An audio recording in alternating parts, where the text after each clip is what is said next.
Ready? 3, 2, 1.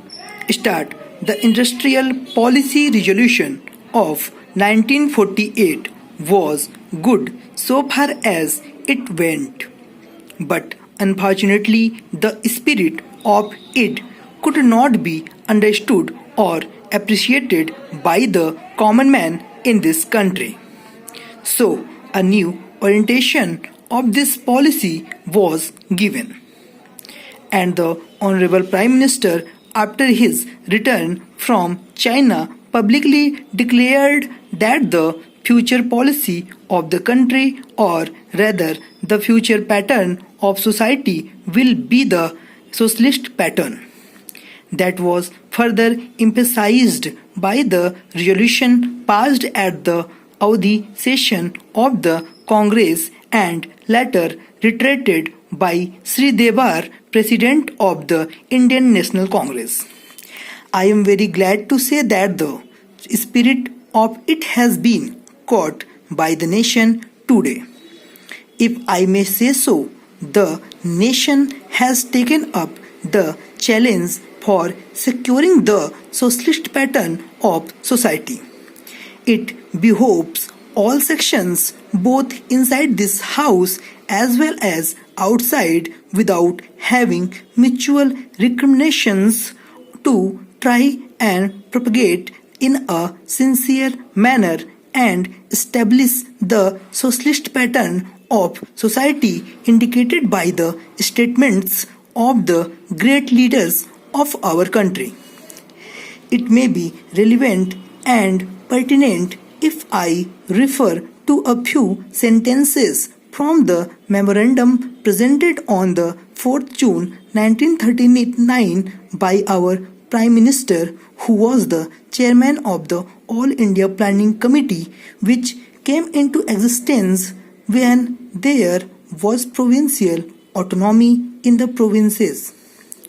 On pages 39 and 40 of that report, he stated, "It is clear that the drawing up of a comprehensive national plan becomes clearly an academic exercise with no relation to reality unless the planning authority or those to whom it is responsible are in a position to give effect to the plan.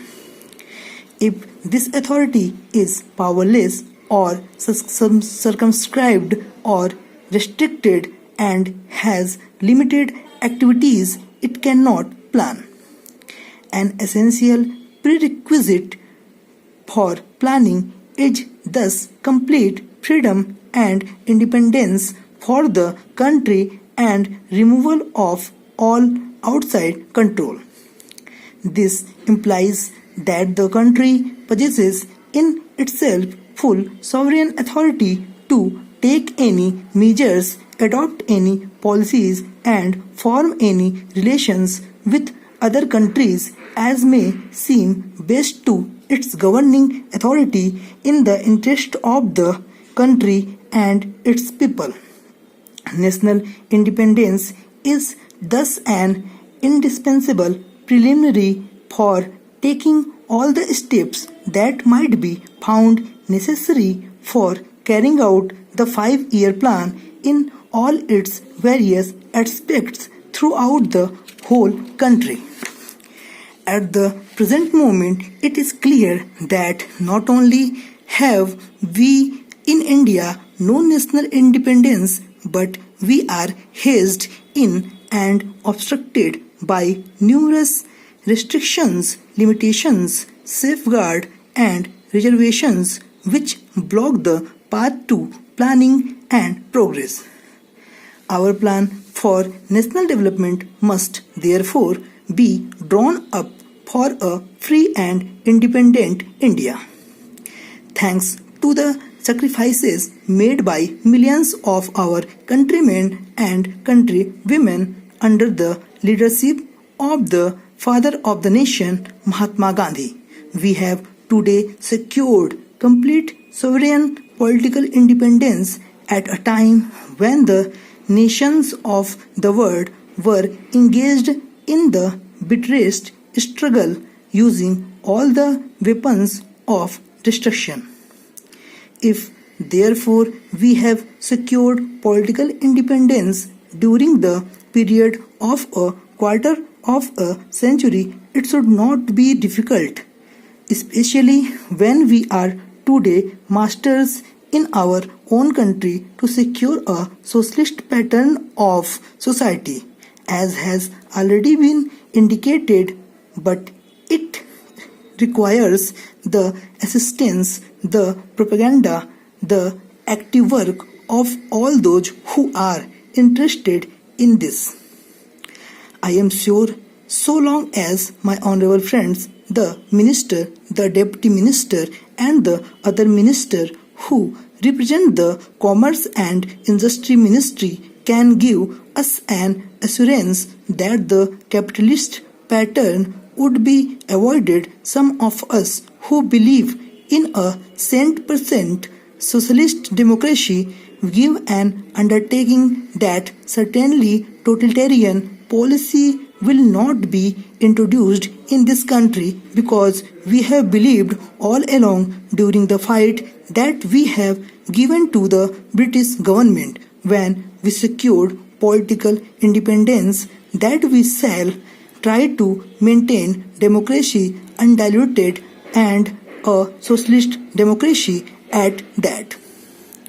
I am absolutely certain that in his country of ours, liberty of thoughts, liberty of speech and liberty of action will be guaranteed to every citizen to express his views in the manner he pleases. I therefore assure my honorable friend that so long as we do not, in a garb of a socialistic pattern, support a capitalist system, India will stand 100% for a socialist democracy. Now, luckily for us, the fundamental rights of the Constitution have declared that a citizen would be assured of many of the social amenities which will give reasonable comfort from the womb to the grave. But mere enunciation, as I have said many times, will not satisfy the common man unless the saying is put into effect. I am absolutely certain, therefore, that so long as there is a determination on the part of our countrymen, we will be in a position to secure a socialist pattern of society. It is not even possible to draw up a plan or any other basis.